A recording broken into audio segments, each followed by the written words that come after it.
2. ग्रंथियाँ। पहली ग्रंथि। ज्ञान की अवस्था वास्तव में वह है जब हम इस चेतनता के साथ घुल मिल जावें और उसका प्रभाव अपने में लेकर उसमें अपनी लय अवस्था स्थापित कर लें। जब हमने ये दशा पैदा कर ली और इस अवस्था में लय हो गए, तो वास्तव में हमें उस ग्रंथि के चारों ओर का ज्ञान प्राप्त हो गया और हम उस सीमा तक ज्ञानी बन गए। हमने जब इसमें लय अवस्था प्राप्त कर ली, तो उसका आनंद लेकर हृदय आगे जाने के लिए मचलने लगा, अर्थात जो ज्ञान का संबंध हमें उत्पन्न हो चुका था, उसने हमें ऊंची हालत पर ले जाने को विवश किया। अल्पविराम। साहस बढ़ा और आगे बढ़ने की खुशखबरी मिली, और वह वास्तविक जीवन, जो प्रत्येक लय अवस्था के बाद आता है, हमें उपस्थित हो गया। इसने हमें और भी सहायता दी, हम दूसरी उपग्रंथि की ओर बढ़ने लगे। अब तबीयत में उलझन अवश्य है, और साथ ही यदि लगन भी अच्छी है और हम उसमें परिश्रमपूर्वक लगे हुए हैं, तो आगामी दशा, जो पूर्व दशा से श्रेष्ठ है, अवश्य आ 269 अनंत की ओर जाती है। यद्यपि हमें जाना कहीं भी नहीं है, हर वस्तु निकट ही है, परंतु पहुंचना अपनी अंतिम दशा पर अवश्य है। यदि कहीं कोई योग्य गुरु मिल गया और उसने इस विष को खींच लिया, तो बस विष की औषधि तिर्याक अमृत की शेष रह गई। अपने प्रयत्न से लोग पहुंचते अवश्य हैं, और बहुत दूर तक, किंतु बहुत समय में। अतः इस घुमाव के भावर में फंस जाने का भय सदैव बना रहता है। इसी प्रकार अनगिनत ग्रंथियां हैं और प्रत्येक ग्रंथि पर वही फना, लय अवस्था और बका सारूप्यता की दशाएं आती जाती हैं। अब मैं थोड़ा सा प्रकाश इस प्रथम उपग्रंथि के बाद, जो चेतनता है, उस पर डालता हूँ। जब हम उस ग्रंथि को पार करके इस चेतनता पर आते हैं, तो दुनिया थोड़ी बदल अवश्य जाती है। यदि हम उसमें लय अवस्था प्राप्त कर ले, तो ईश्वरीय दशा का प्रारंभ हो जाता है, और इसमें सारूप्यता प्राप्त हो जाने पर हमें हर जगह यही प्रतीत होता है कि एक विचित्र दशा समस्त जड़ चेतन समुदाय पर छाई हुई है, और उसमें ईश्वरीय दशा का आभास होता है, और एक ऐसी मस्ती पैदा होती है कि शब्दों द्वारा व्यक्त नहीं की जा सकती। यहाँ पर यदि किसी को योग्य गुरु न मिला, तो लोग बहुधा इसी प्रथम अवस्था पर ही अवधूत हो जाते हैं और अपनी दौड़ धूप समाप्त कर देते हैं। जीवन भर यहीं पर अटके रह जाते हैं। अब आप उन लोगों से पूछें, जो कि धुरंधर ज्ञानी होने का दावा करते हैं, कि कभी उनको ये दशा भी प्राप्त हुई, जो कि वास्तव में ज्ञान के प्रथम अध्याय का प्रारंभ है।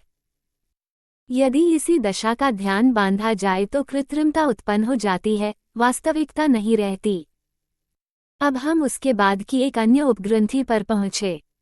इसके चारों तरफ वाली हालत ज्ञान की दूसरी अवस्था है। यदि प्रेम और भक्ति ने आपको वहां तक पहुंचा दिया, तो ज्योतिर्मय दिव्य दशाओं का भी रूप बदल जाता है, अर्थात वह चीज हल्की पड़ जाती है। 270 ग्रंथियाँ। और दशा उससे श्रेष्ठतर हो जाती है। मतलब ये कि पहले वाली दशा भारी थी और यह उससे हल्की हो जाती है। अब इस ग्रंथि पर क्या है? वह दशा अथवा वह दिव्य प्रकाश यह है कि चारों ओर प्रत्येक वस्तु में ईश्वरीय दशा के छाए रहने की अनुभूति होती है।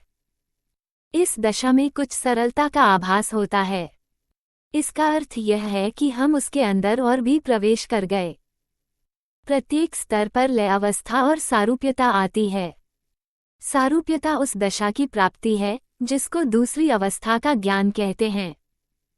अब हमने इसमें लय अवस्था प्राप्त कर ली। सारूप्यता की खुशखबरी मिली, और जब सारूप्यता में हम काफी रम गए, तब दूसरी ग्रंथि की ओर दृष्टि पहुंची। योजक चिन्ह 1. लय अवस्था विलीनीकरण दशा अभ्यासी द्वारा किसी निश्चित बिंदु या ग्रंथि पर पहुंचने पर उस बिंदु या ग्रंथि में स्थिरत्व की दशा को वास्तव में विलीनीकरण कहते हैं। जब पर्याप्त अभ्यास के पश्चात एक अभ्यासी किसी बिंदु या ग्रंथि में प्रवेश पाने में सक्षम हो जाता है, तो वह कुछ समय तक इसके अंदर के स्थानों पर भ्रमण करता है, ताकि इसका पूर्ण अनुभव उसे हो जावे। इस प्रक्रिया से वह उस स्थान पर फैली दशा को आत्मसात करने लगता है। जब वह इससे संयुक्त हो जाता है, तो उसका विलीनीकरण प्रारंभ हो जाता है। इसे लयावस्था कहते हैं। परंतु अब तक जिस दशा को हम प्राप्त हो गए रहते हैं, उसकी चेतना अभी विद्यमान रहती है और जब तक यह विलीनीकरण अवस्था को पूर्ण रूपेण परिपक्व नहीं कहा जा सकता। इसके लिए हमें आगे बढ़ना है ताकि स्थिरत्व की दशा, जिसे सारूप्यता कहते हैं, प्राप्त हो जाए। फिर यह भी अंतिम अवस्था नहीं है जब तक कि यह और अधिक परिष्कृत दशा में नहीं विकसित हो जाती, जहां पर विलीनीकरण एवं सायुज्यता सारूप्यता की दशा की धारणाएं भी समाप्त हो जाती हैं। योजक चिन्ह 2। अवधूत। अवधूत एक ऐसे व्यक्ति को कहते हैं जो एक विचित्र प्रकार के पागलपन से दुष्प्रभावित हो जाता है। ऐसी अवस्था में उसकी बातें अक्सर अनर्गल होती हैं, उसके कार्य निरर्थक और अद्भुत और उसका सामान्य व्यवहार स्वेच्छाचारिता का 271 अनंत की ओर होता है। देखने में ऐसा प्रतीत होता है कि वह अपने ही विचारों द्वारा विस्मय में पड़ गया है, जो अधिकतर एक ही दिशा में प्रवृत्त होते हैं। कभी कभी इस प्रकार की अवस्था एक अभ्यासी को तब प्राप्त होती है जब वो किसी ग्रंथि पर एक विशेष अवस्था से गुजरता है। तांत्रिक प्रयासों में यह अधिकता से पाया जाता है। आध्यात्मिक प्रयासों में भी जब एक अभ्यासी एक बिंदु की अत्याकर्षक अवस्था से गुजरता है तो कभी कभी इस प्रकार की दशा पैदा हो जाती है, परंतु वह तभी होती है जब गुरु में स्थिति को समझने की क्षमता का अभाव होता है अथवा वह अपनी शक्ति और क्षमता में उसका निग्रह करने में अक्षम होता है। इस अवस्था में अभ्यासी आगे बढ़ना नहीं अनुभव करता है और इसके आकर्षक प्रभाव में पड़कर स्थायी रूप से इसमें स्थित हो जाता है, जिसका फल ये होता है कि उसकी आगे की प्रगति सदा सदा के लिए रुक जाती है।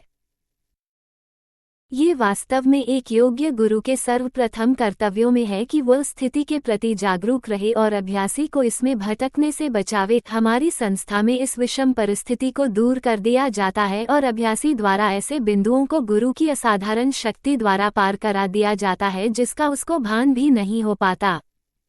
272 दूसरी ग्रंथि। अब यदि हमारे प्रेम ने जोर मारा तो हम उसमें भी घुस पड़े। ये बात स्पष्ट रहनी चाहिए कि प्रत्येक ग्रंथि में घुसने के समय चित्त में कुछ बोझ या भारीपन सा प्रतीत होता है और बहुधा लोग ये देखकर अभ्यास छोड़ बैठते हैं। किंतु यदि यह विचार पैदा हो जाए कि बीमारी के बाद स्वास्थ्य प्राप्त होता है, तो हर ग्रंथि को पार करने का साहस उत्पन्न हो जाता है। अब दिव्य दशाओं का रूप बदल गया, तलछट से छुटकारा मिला, वास्तविकता की स्पष्टतर अवस्था का भान हुआ, हल्कापन और भी बढ़ गया, इतना कि सरलता ही सरलता प्रतीत होने लगी, किंतु निर्मलता अभी दूर है। ये बात दूसरी ग्रंथि के बाद की है। वहां पर आत्मा की कुछ झलक प्रतीत होती है। इस स्थान को लोग आत्मा का स्थान कह लेते हैं क्योंकि इस स्थान पर ऐसी ही दिव्य दशाओं की अनुभूति होती है। स्वच्छता और सरलता इस अवस्था की जान है। बहुधा समासम दशा प्रतीत होती है। यह उपर्युक्त ग्रंथि आत्मा का स्थान है। ऐसी ही अगणित उपग्रंथियां लगातार चली गई हैं, जिनका वर्णन व्यर्थ है क्योंकि इनके बीच का अंतर इतना कम है कि शब्दों द्वारा व्यक्त नहीं किया जा सकता। तात्पर्य यह है कि अब आत्मा के स्थान की दिव्य दशाएं हमारे समक्ष खुल रही हैं। हमें इस स्थान की हैसियत का ज्ञान हो जाता है और हम उस पर मनन करके लय हो जाते हैं। अब ये पहला आवरण हटता है, अर्थात हमको आत्मा 273 अनंत की ओर की महक आने लगती हैं और वैसा ही दृश्य अंदर और बाहर नजर आने लगता है। यदि यह चीज उत्पन्न न हो तो उसको ज्ञान की दशा कदापि नहीं कह सकते। यदि इसका ध्यान बांधकर यह बात प्राप्त की जाती है तो वो कृत्रिम होती है और अपनी विचार शक्ति पर जोर देने के कारण अंदर ही अंदर उसके चमत्कारों का अनुभव होने लगता है, जो स्वयं ही एक बंधन बन जाता है और जाल में इस प्रकार जकड़ देता है कि उससे छुटकारा पाना अत्यंत कठिन हो जाता है। अभ्यासी तो वही है जो आरंभ से अंत तक वही अभ्यास करता रहे जो वास्तव में करना उचित है। खैर, अब हम दूसरी ग्रंथि पर हैं। इस ग्रंथि से मेरा अभिप्राय आत्मा के कुल स्थान से है, जैसा कि मैं ऊपर कह चुका हूं कि इसमें अगणित उपग्रंथियां हैं, जिनको पार करने के पश्चात हम इस क्षेत्र से बाहर होते हैं। मनुष्य में ये वस्तुएं परत दर परत बन गई हैं। खैर, अब हम इसके आगे पहुंचने का उपक्रम करते हैं। ईश्वर हमारी सहायता करता है और आगे की खुशखबरी मिलती है। अब यहाँ तक तो हमको ज्ञान हो चुका है, अर्थात हम इन दिव्य अथवा ज्योतिर्मयी दशाओं के वृत्त में प्रवेश कर गए। अब इसके ऊपर की ग्रंथि आती है। 274 तीसरी ग्रंथि। सृष्टि रचना में हर वस्तु की आवश्यकता होती है और हर तत्व इसका साक्षी है। अब हम इससे आगे वाली दशा पर पहुँचते हैं तो वहां पर एक भभूका के रूप में वही दिव्य प्रकाश का समूह दिखने लगता है। किंतु भक्त इस गर्मी को सच्चे प्रेम की गर्मी से संबंधित कर लेता है। तो इतनी बात और बताए देता हूँ कि जब धाराएं प्रवाहित हुई तो उनका केंद्र ठंडा था, इसलिए कि उसमें पदार्थ सम्मिलित नहीं था और उनके उतरते ही उनसे झटके प्रारंभ हो गए और यह बढ़ते ही गए। यह अधिकतर वहां पर हुए जहां से वास्तव में सृष्टि का प्रारंभ हुआ था। इसको समझने के लिए यदि हम 3 भाग कर ले तो बात और भी स्पष्ट हो जाएगी। जब ठंडक घुसती हुई उस सीमा में आई जहां पर उसने बहुत कुछ अपनी ही क्रिया से गर्मी पैदा कर ली थी, वहीं से उस वस्तु ने व्यक्त रूप धारण कर लिया। यह मध्य का भाग था। इसी भांति अब वही मध्य का भाग एक ग्रंथि के रूप में हमारे सामने आ जाता है और उसमें हमें घूमे हुए चक्र से मालूम पड़ते हैं। भाई, सच पूछो तो वही मूल तत्व स्वयं एक ग्रंथि बन गया और क्रिया प्रतिक्रिया की अधिकता के कारण इतना उस पर गया कि अब लगभग उसने पदार्थ का रूप धारण कर लिया। मैं केवल बड़ी बड़ी ग्रंथियों का ही वर्णन कर रहा हूँ। अब इस ग्रंथि में हम अपने विचार द्वारा समाये हुए हैं और इसी ध्यान द्वारा इसमें भ्रमण कर रहे हैं, जिससे कि हम इससे आगे वाली दशा पर 275 अनंत की ओर पहुंच जावें। जब हमें अपनी दृढ़ लगन द्वारा सफलता प्राप्त तो हम इस ग्रंथि की वास्तविक दशा पर आ गए। यहाँ का प्रकाश कुछ अग्नि तत्व से संबंधित था। यदि मनुष्य इस ग्रंथि में लय अवस्था पा ले तो अग्नि तत्व पर अधिकार हो जाता है। जब इस ग्रंथि से बाहर निकल जाते हैं तब हम इसकी वास्तविकता पर पहुंचते हैं जो हमारी उन्नति के लिए सीढ़ी का काम करती है और उस स्थान की दशा का बोध करा देती है। हम जब इसमें अपनी लय अवस्था प्राप्त कर लेते हैं तो उस स्थान के ज्ञान की दशा हमारे अंदर उत्पन्न हो जाती है। अब यह अवस्था हमारी हो गई और इस पर हमारा प्रभुत्व हो गया। अब हम इस सीमा तक ज्ञानी बन चुके हैं। उसकी विशिष्टता हमको ज्ञात हो गई और हम उसमें लय भी हो चुके। वास्तव में ज्ञानी की क्या दशा होती है और यह चीज क्या है? उस स्थान की लय अवस्था के पश्चात जो सारूप्यता की दशा आती है, वही वास्तव में उस स्थान का ज्ञान है। इस दशा में हम होश में आ जाते हैं, इसलिए इसको उस स्थान की सारूप्य जिंदगी कह देते हैं, जिसका अर्थ जीवन है और जीवित वस्तु ही उसका अनुभव कर सकती है। अब हमारा साहस और बड़ा और इससे आगे का ज्ञान प्राप्त करने की तड़प जागृत हुई। 276 चौथी ग्रंथि। अब हमने इससे भी ऊपर वाली ग्रंथि में प्रवेश किया।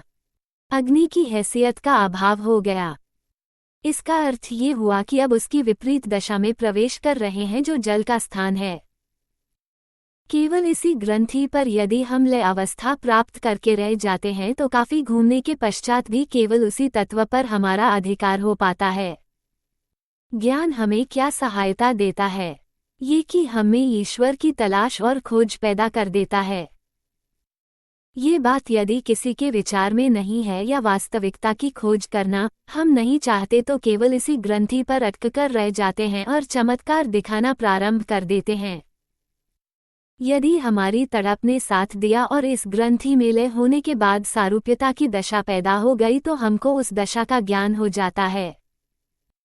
क्योंकि हमारा ध्येय वास्तविकता पर ही स्थित है, इसलिए उस ग्रंथि पर अधिकार होते हुए भी हमारी दृष्टि इससे काम लेने की ओर नहीं जाती।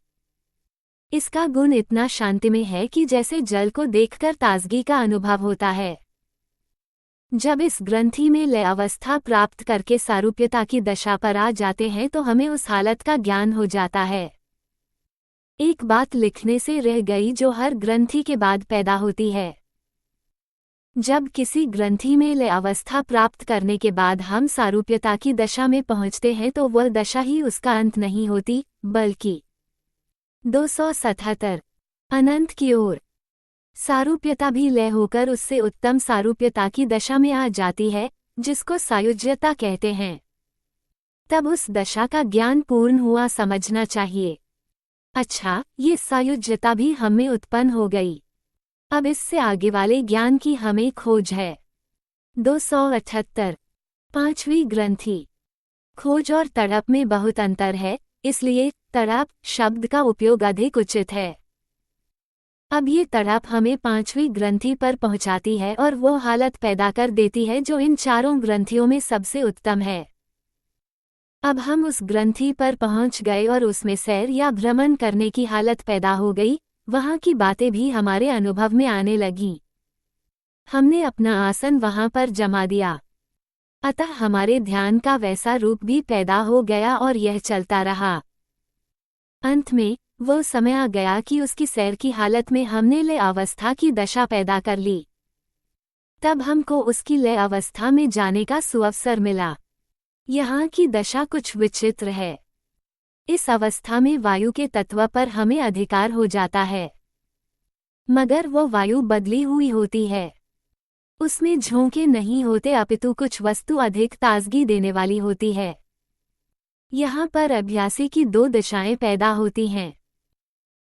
कभी ज्ञान अवस्था से वास्तविक ज्ञान अवस्था में जाने पर कुछ दुख सा प्रतीत होता है और आंसू निकल पड़ते हैं, और कभी वहाँ की वायु वर्तमान दशा का अनुभव प्रदान करके एक प्रकार की प्रसन्नता पैदा कर देती है जो कभी कभी रोने और हंसने के रूप में व्यक्त हो जाती है। हमारे यहाँ अभ्यासी को इस अवस्था पर अधिक रोका नहीं जाता, बल्कि मालिक अपनी इच्छाशक्ति और आत्मिक बल से उस अवस्था की वास्तविक सारूप्यता की दशा उत्पन्न करके उसे आगे ले जाते हैं। अच्छा, वो समय भी आ गया। 279 अनंत की ओर।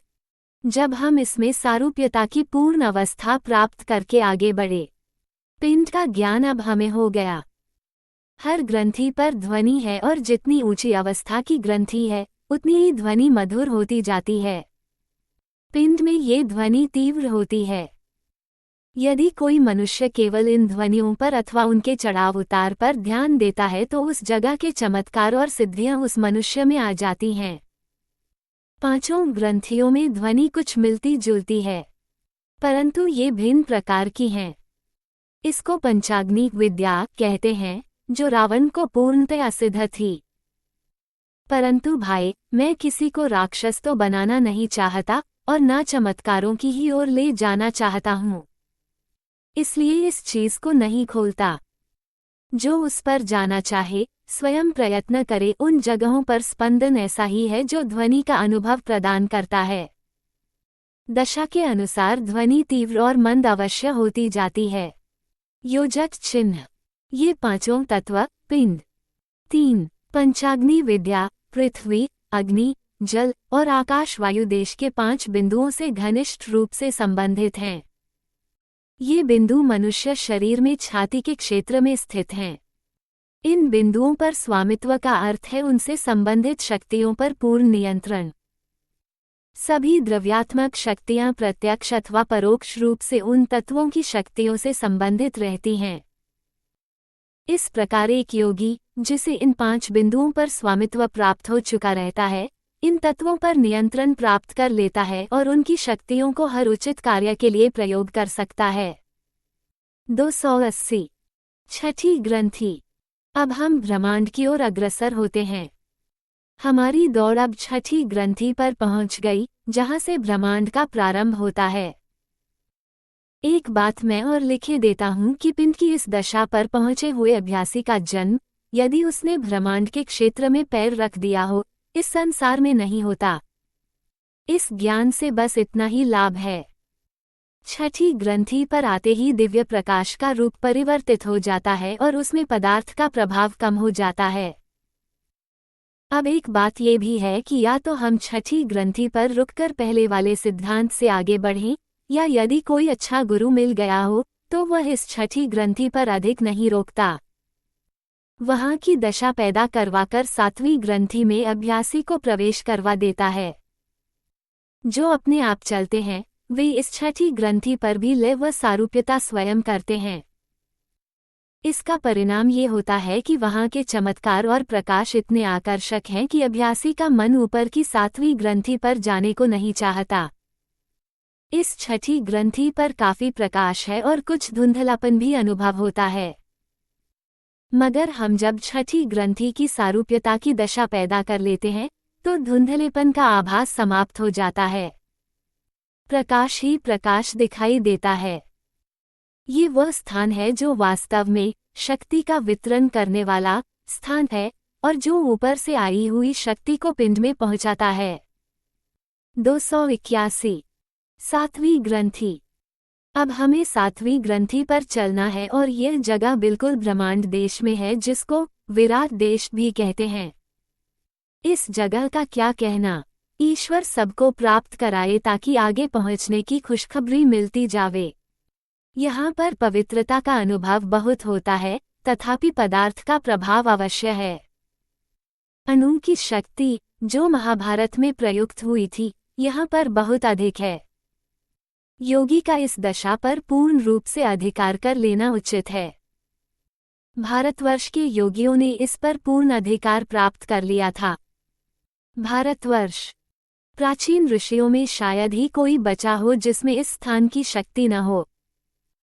यहाँ पर बिजली की ताकत का एहसास अधिक होता है और बहुधा लोग इसी पर अटककर रह जाते हैं क्योंकि यह चीज़ उनको बहुत प्रिय हो जाती है। इसका परिणाम ये होता है कि आगे जाने से रुक जाते हैं। ये हालत प्रशंसा के योग्य अवश्य है किंतु ये बच्चों का खिलौना मात्र है। दुर्वासा ऋषि में इस स्थान की शक्ति अधिक बढ़ गई थी और इनका लगाव या संबंध उस केंद्र से पैदा हो गया था जहाँ पर मस्तिष्क को परेशान करने की शक्ति अधिक है, अर्थात रुलाने वाली रौद्र और दूसरों को हैरान करने वाली शक्ति की प्रधानता है। हमारे भारतवर्ष में ऋषियों की इतनी प्रतिष्ठा की जाती थी कि दुर्वासा ऋषि को रुद्र का अवतार मान लिया गया। इस बारे में अधिक लिखना नहीं चाहता कि इस कैफियत के पैदा हो जाने से आध्यात्मिक क्षेत्र में दुर्वासा ऋषि की क्या स्थिति रह गई थी और मानव उद्देश्य की प्राप्ति में वे कहाँ तक सफल हुए थे। 282 ग्रंथियाँ। हर चीज जो पिंड में विद्यमान है उसमें शक्ति वहीं से आती है। वहाँ अगणित शक्तियाँ विद्यमान है। इस ग्रंथि में जब हम लय अवस्था प्राप्त करने लगते हैं तो पग पग पर असीम शक्ति का अनुभव होता है और बिजली वाली तेजी हर जगह दृष्टिगोचर होती है। यहाँ पर हर वस्तु बीज रूप में विद्यमान है। यदि हम इसका ज्ञान प्राप्त कर लेते हैं तो हमें प्रत्येक शक्ति की चेतना प्राप्त हो जाती है। जब हम इस ग्रंथि में लय होना आरंभ करते हैं तो अपना प्रसार बढ़ता जाता है और यह अनुभव होता है कि समस्त संसार में हम फैले हुए हैं, इसलिए कि वहीं के प्रसार की अवस्था के प्रभाव से हम पिंड देश में प्रसार प्राप्त करते हैं। योगी लोग यहाँ की शक्ति का प्रयोग प्रकृति के नियम को भी थोड़ी देर के लिए स्थगित करने के लिए कर सकते हैं। इस शक्ति का हम जिस प्रकार चाहें बड़े से बड़े कार्य में प्रयोग कर सकते हैं।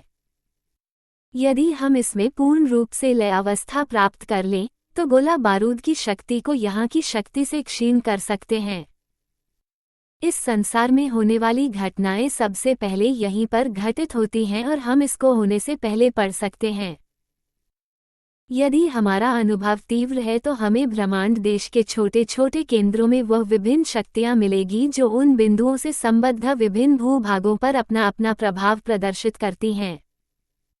यदि इन शक्तियों के विषय में वैज्ञानिक अनुसंधान किए जावे तो उन्हें अस्त्र शस्त्रों में प्रयोग किया जा सकता है, किंतु इस श्रेणी तक अनुभव बढ़ा लेना पश्चिमी सभ्यता के हिमायती ही कर सकते हैं क्योंकि उनका ध्येय ईश्वरीय ज्ञान की प्राप्ति करना नहीं होता किंतु उनकी दृष्टि भौतिक पदार्थ पर होती है। हमारे यहाँ के योगी इस ओर ध्यान नहीं देते, इसलिए कि उनका ध्येय ईश्वर प्राप्ति होता है और वे उसकी शक्ति का संसार में अच्छाई पैदा करने के लिए उपयोग करते हैं। वे स्थितियां निस्संदेह इसकी अपवाद हैं जहां पर नियति स्वयं संसार में विनाशकारी प्रयोग चाहती है और यह होता रहता है। 283 अनंत की ओर। यह इतना बड़ा क्षेत्र है कि यदि हजारों वर्ष सैर की जावे तो भी शायद काफी न हो। इसकी सैर उस समय संभव है जबकि पथप्रदर्शक ऐसा मिल जावे जो अपनी शक्ति से जल्दी सैर करवा दे, और हमें ऐसे गुरु की इसलिए आवश्यकता है क्योंकि हमको इन सब ग्रंथियों को पार करके अपने ध्येय पर पहुंचना है। इसी क्षेत्र में उसे सर्वत्र वितरित करने के लिए प्रकाश मिलता है। चंद्रमा, तारागण और नक्षत्र, प्रकाश यहीं से मिलता है सभी को। अब हमारे लिए आवश्यक हो जाता है कि हम अपने आप को इस ग्रंथि में लय कर लें और इस रूप से हम इसमें घूम लें कि हमको कुछ अधिक ज्ञान हो जावे। इसलिए हम ऐसा ही करते हैं और लय होने के बाद उसकी सारूप्यता की दशा में जाने का प्रयत्न करते हैं। ये भी एक ऐसा बिंदु है जहां लोग अवधूत हो जाते हैं और वहां की दशा इतनी मनोहर अथवा चित्ताकर्षक प्रतीत होती है कि आगे जाने को जी नहीं चाहता। मगर खैर, हम किसी प्रकार से लय अवस्था प्राप्त करने के बाद उसकी सारूप्यता की दशा में प्रवेश कर जाते हैं, तो दृश्य बदल जाता है और हमको उस स्थान का ज्ञान हो जाता है। विशुद्धता रहती है, इसमें कुछ तीव्रता अवश्य होती है, इसलिए उसमें कुछ शक्ति भी अवश्य होती है। परंतु अब आजकल के ज्ञानियों से पूछा जावे कि वे किस पर्दे के ज्ञान तक पहुँचे हैं। यद्यपि सच तो यह है कि वास्तविक ज्ञान की दशा अब भी उनमें नहीं आई। खेद की बात यह है कि लोग अपने आप को ऐसे रूप में प्रस्तुत करते हैं जो वास्तव में उनकी दशा नहीं होती। या तो वे इस वस्तु को गलत समझे हैं या अपनी महत्ता दिखाने के लिए वैसा कहने लगते हैं। इसलिए कि आंखों वाले लोग बहुत कम मिलते हैं, और भाई, यदि कोई इन वस्तुओं का देखने वाला मिल भी गया तो उस पर विश्वास कौन करे। वही लोग सब मिलजुल कर उसकी बात न मानने पर तैयार होंगे। हुए 284 ग्रंथियां। भाई, कितना अच्छा स्थान है। इस ग्रंथि की प्रशंसा क्या की जावे। यदि इसकी दशा विस्तारपूर्वक लिखी जावे तो विषय बहुत बड़ा हो जावेगा। कृष्ण चक्र की प्रशंसा जो कुछ पुस्तकों में दी है, उसमें यहीं की शक्ति विद्यमान थी। अब मैं इस ग्रंथि में घुसकर कुछ बातें और बतलाता हूँ। अभ्यासी जब इसके रहस्य में आता है तो वहां पर उसे एक प्रकार की घूमती हुई चक्राकार वस्तु का अनुभव होता है जिसमें इतनी शक्ति है कि यदि उसको पूरे तौर से किसी बड़ी से बड़ी चीज पर लगा दिया जावे तो वह केवल हिल ही नहीं जावेगी बल्कि उसके टुकड़े टुकड़े हो जावेंगे। अभ्यासी जब इस दशा में आता है तो उसके दशा के अंदर भी उसको बहुत सी बातें मिलती हैं। अब ये शक्ति कैसे पैदा हो गई। विभिन्न ग्रहों के एक स्थान पर स्थित हो जाने से एक प्रकार की शक्ति पैदा हो जाती है जो कि उनको अपनी अपनी जगहों पर स्थिर रखती है। इस ग्रंथि पर पूर्ण अधिकार प्राप्त करने पर यह शक्ति उत्पन्न हो जाती है। पूर्ण अधिकार प्राप्त करना और कुछ नहीं है बल्कि इसमें अपने आप को लय कर देना है, इस प्रकार की स्वत दवा की भांति शरीर में घुल मिल जावे। जब हमने इतना कर लिया तो उससे ऊपर भी एक चीज और मिलती है जिसको समझने के लिए मैं महाकाल चक्र कहता हूँ। ये वह चीज है जिसके प्रभाव से एक ऐसा क्षेत्र बन गया जिसके कारण तमाम नक्षत्र अपनी जगह पर स्थिर हैं। वह चीज कृष्ण चक्र से भी जोरदार या शक्तिशाली है। समय के पलटने के लिए यह अस्त्र सबसे अधिक प्रभावशाली है। जहां पर की 7वीं ग्रंथि समाप्त होने को होती है, वहां पर इस चीज का प्रभाव विद्यमान है। इसकी बराबरी कृष्ण चक्र भी नहीं कर सकता।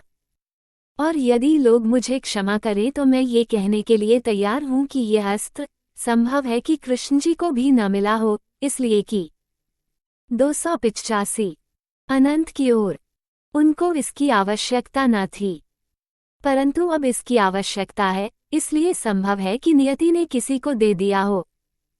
एक आश्चर्यजनक बात और लिखता हूँ। संभव है कि इससे कुछ लोगों को ठेस पहुँचे, मगर सत्य बात प्रकट हो जानी चाहिए। अहम ब्रह्मास्मि की दशा तो इस समय सबसे बड़ी मानी जाती है और इसके समझने वाले बड़े ज्ञानी। परंतु क्या कोई अपने हृदय पर हाथ रखकर यह कह सकता है कि वास्तव उसकी ये दशा उत्पन्न हो गई है। गेहूं का स्वाद यदि कोई पूछे तो लोग हल्का मीठा कह देंगे, परंतु जब तक चखा न जावे वास्तव में स्वाद विचार में नहीं आ सकता। बस यही हाल हमारे यहाँ के अधिकतर ज्ञानियों का हुआ है कि बिना रसास्वादन किए पढ़ पढ़ाकर वर्णित परिणाम पर आ जाते हैं। इस दशा पर बहुत कुछ प्रकाश सत्य का उदय में डाला गया है। संक्षेप में इतना कहता हूँ कि आत्मा और शरीर के मिलन बिंदु पर हर ग्रंथि में थोड़ा बहुत इसका अनुभव होता है, किंतु इस ग्रंथि में आकर यह अनुभव स्पष्ट हो जाता है और तबीयत भी वैसे ही बन जाती है कि यही अनुभव ताज़ा रहता है। उसको यह अनुभव होता है कि सूर्य में प्रकाश और गर्मी, चंद्र में दमक और शीतलता तथा नक्षत्रों में चमक सब मेरी ही है। यहाँ तक कि यदि कोई राम, कृष्ण या ऊपरी बड़ी आत्माओं की चर्चा करता है तो यह अनुभव होता है कि यह मेरी ही चर्चा है। इसके लिए तबीयत में कोई संदेह शेष नहीं रहता। रमते रमते जब ये दशा पूर्ण हो जाती है तो दूसरा भेद खुलता है, अर्थात जब हम इस दशा से इतना चिमट जाते हैं अथवा दूसरे शब्दों में इस अनुभव या दशा को भी उसमें लय कर देते हैं, तब हमको ऊपर दिखाई पड़ने लगता है। इस समय हमारी तबीयत ऐसी बन जाती है कि यह अनुभव कराती है कि जो कुछ भी है वो है। हर लय अवस्था के बाद जो कुछ भी है वह है कि दशा संकेत रूप। 286 ग्रंथियाँ में अवश्य रहती है, परंतु यहाँ पर वह चीज स्पष्ट रूप में आती है, इसलिए कि हम ईश्वरीय मंडल के बड़े क्षेत्र में अब मौजूद हैं। जब हम और आगे बढ़ते हैं और जो कुछ भी है वह है कि दशा में लय हो जाते हैं तो हमें इस अनुभव के अतिरिक्त और कोई अनुभव नहीं होता कि सब कुछ उसी से है, हमारा दोस्त। ये बहुत बड़ी ग्रंथि है और इसमें नहीं मालूम किन किन दशाओं का निचोड़ है। एक चीज जो इस जगह की विशेष दशा है, मैं लिखे देता हूँ कि यहाँ पर पहुँचने पर जब अभ्यासी अच्छी उन्नति प्राप्त करता है तो जिस चीज को देखता है वह दिखाई तो देती है परंतु उसकी उपस्थिति का भान नहीं होता है। इन चीजों के अस्तित्व का प्रभाव हृदय पर बिल्कुल नहीं मालूम होता। मैंने इस क्षेत्र की मुख्य बातें ही ली हैं। इस ग्रंथि पर यदि अभ्यासी का चाव है और इसके अनुसार अभिरुचि भी और साथ साथ समर्थ पथ प्रदर्शक भी मिल गया हो तो लय अवस्था और सारूप्यता होते होते जब सारूप्यता की अंतिम दशा आती है, इससे आगे वाली ग्रंथि में जाने की शुभ सूचना मिलती है। 4 महाकाल चक्र योजक चिन्ह। तब भगवान श्री कृष्ण के सुदर्शन से हर व्यक्ति अच्छी तरह परिचित है। इसको एक चमकदार तश्तरी के रूप में दिखाया जाता है जिसे उंगलियों में घुमाकर लक्ष्य पर फेंका जा सकता था। इसी कारण इसे बहुधा श्री कृष्ण का अंगुली चक्र भी कहा जाता है। ये सबसे शक्तिशाली शस्त्र था जिसका उपयोग भगवान श्री कृष्ण ने संसार के ढांचे में अपेक्षित परिवर्तन लाने के लिए किया था। विराट क्षेत्र की पूरी शक्ति इसके अंदर निहित थी।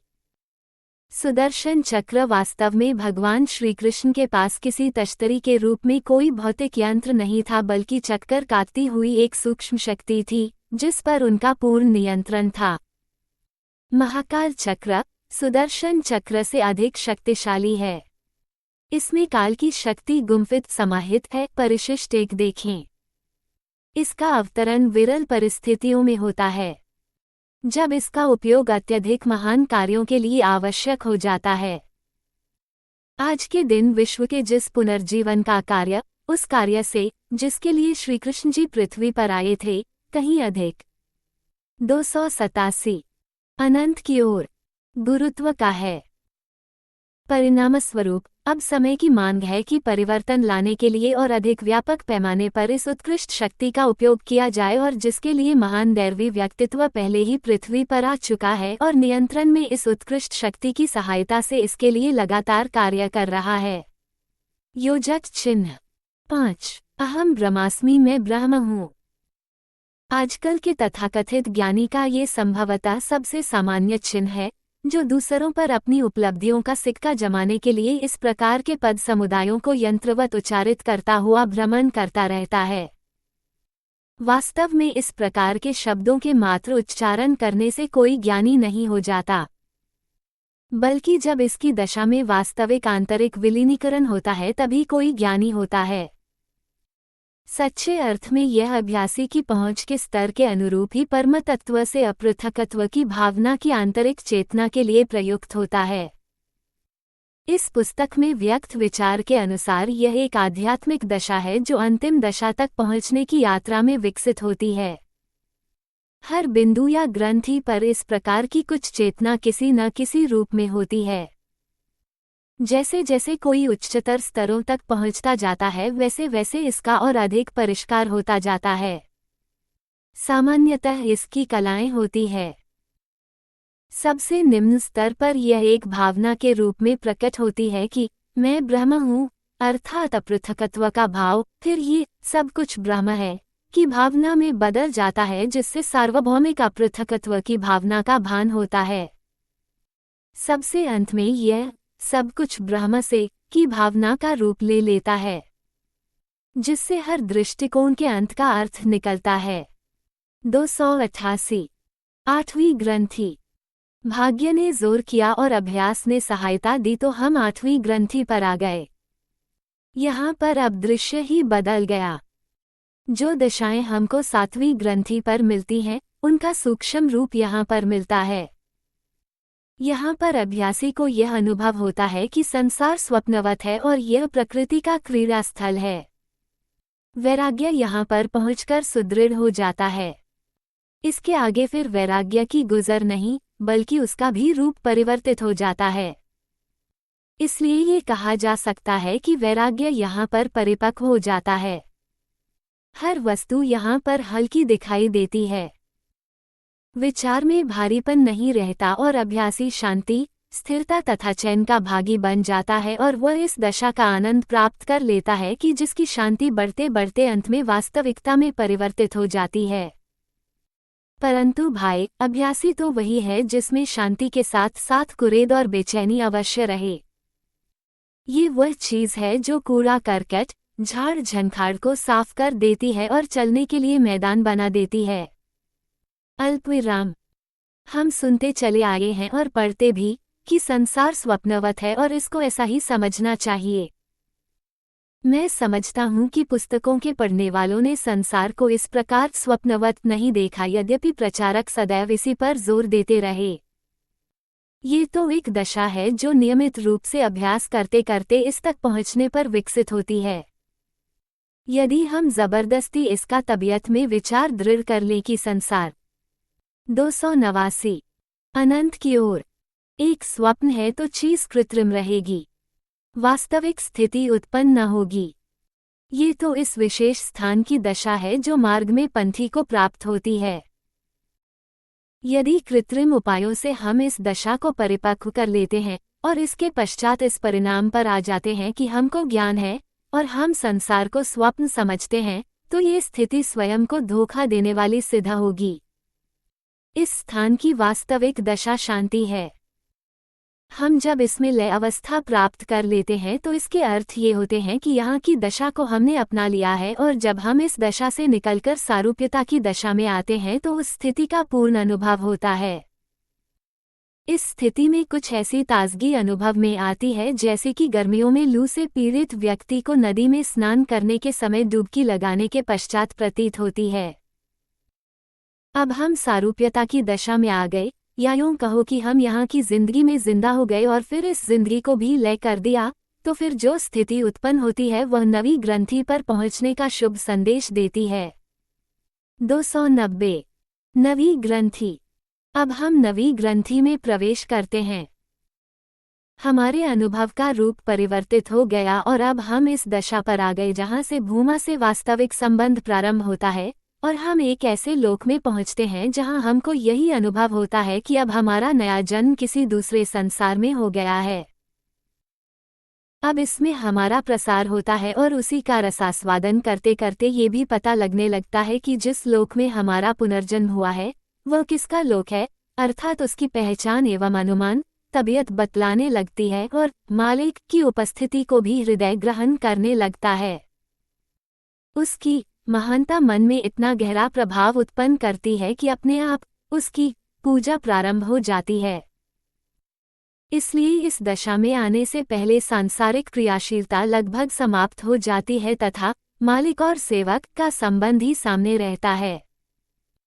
वो मालिक और हम सेवक, इसका ही अनुभव इस ग्रंथि पर रहता है और उसी के अनुसार मालिक की मौजूदगी और उसका सम्मान हर स्थान पर दिखता रहता है।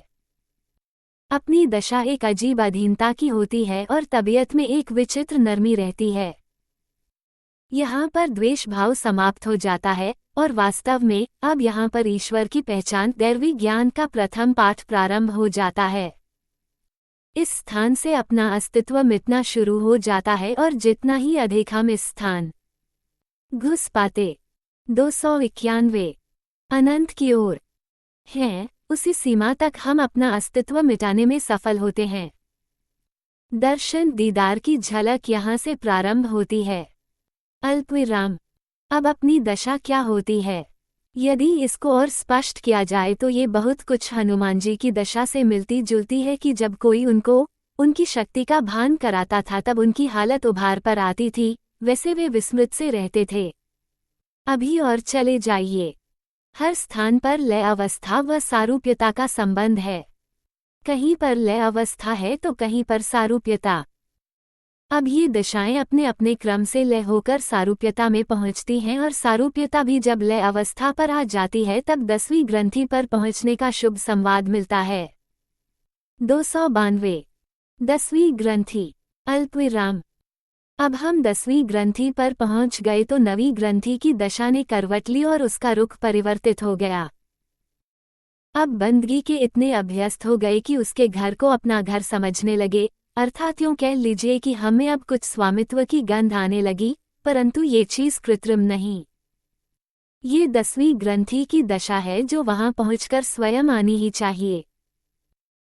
यहाँ पर वह दशा हो जाती है कि मालिक का सामीप्य बढ़ने पर उसका प्रभाव अपने में अनुभव होने लगता है, जैसे नदी के निकट जाने पर तथा उसका बहाव देखकर अपनी तबीयत में जो बहुधा स्वयं तरंगे उठने लगती हैं, वही दशा यहाँ पर अभ्यासी को अनुभव होती है और वो खुद अपना सम्मान करने लगता है। या यूं कहो कि सुगंध के लिए हमें चंदन के वृक्ष के पास जाना पड़ता है, परंतु जब चंदन घिसकर हम माथे पर अथवा शरीर पर लगा लेते हैं तो सुगंध अपने निकट आ जाती है और हम वहीं उसका आनंद लेने लगते हैं। चंदन। अब हम उसकी ड्योढ़ी पर पहुंच गए और वहां की शीतलता आने लगी। मालिक को भी अब यह अनुभव में आने लगा कि कोई सेवक उसकी प्रतीक्षा में है। कुछ समरूपता भी बढ़ने लगी, यद्यपि निकटता अभी दूर है।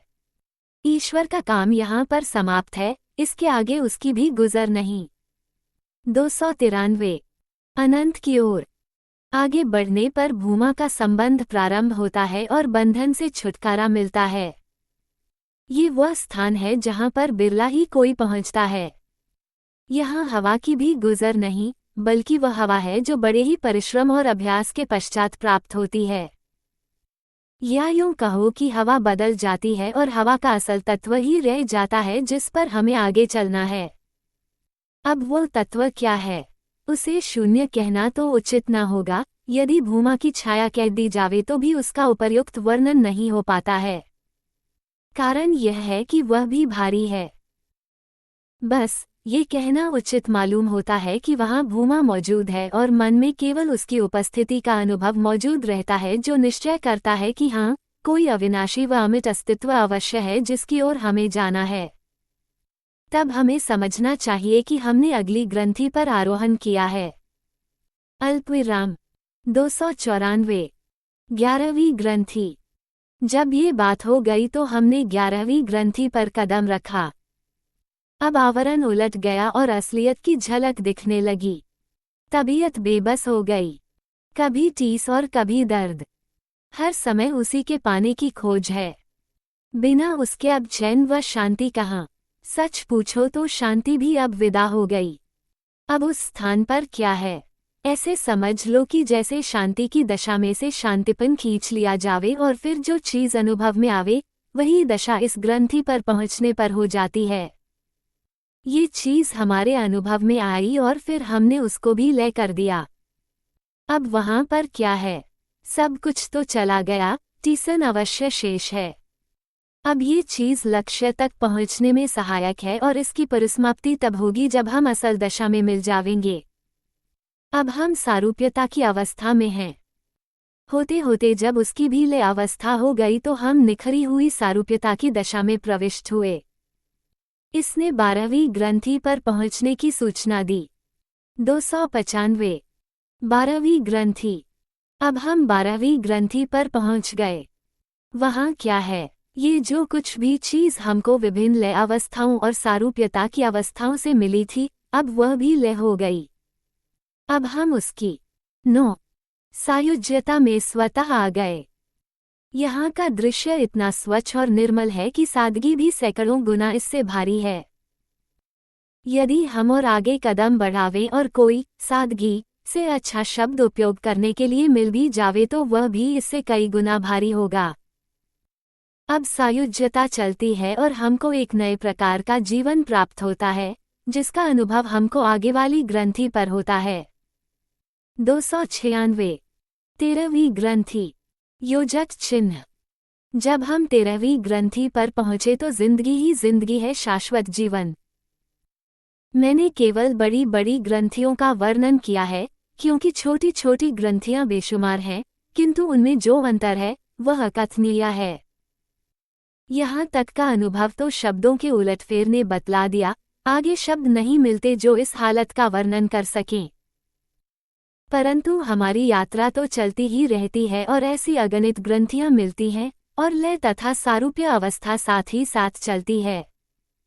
इन ग्रंथियों पर आगे चलकर माया का भी अभाव हो जाता है।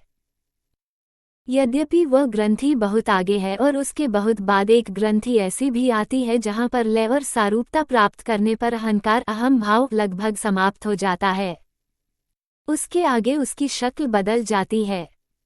हजारों वर्षों में कहीं यह अवस्था प्राप्त होती है। यदि कहीं कोई सद्गुरु मिल जावे तभी बढ़ना संभव है। जिस किसी को सद्गुरु मिल गया है उसने हर ग्रंथि की सैर की है और अंत में उस समुद्र के किनारे पहुंचा है जहां पर ज्ञान की परिसमाप्ति है। हमारा लोगों से अनुरोध है कि वे इस लेख को देखें और फिर अपने आप को तौलें, तब मालूम होगा कि ज्ञान क्या है और ज्ञान का काम कहाँ पर समाप्त होता है।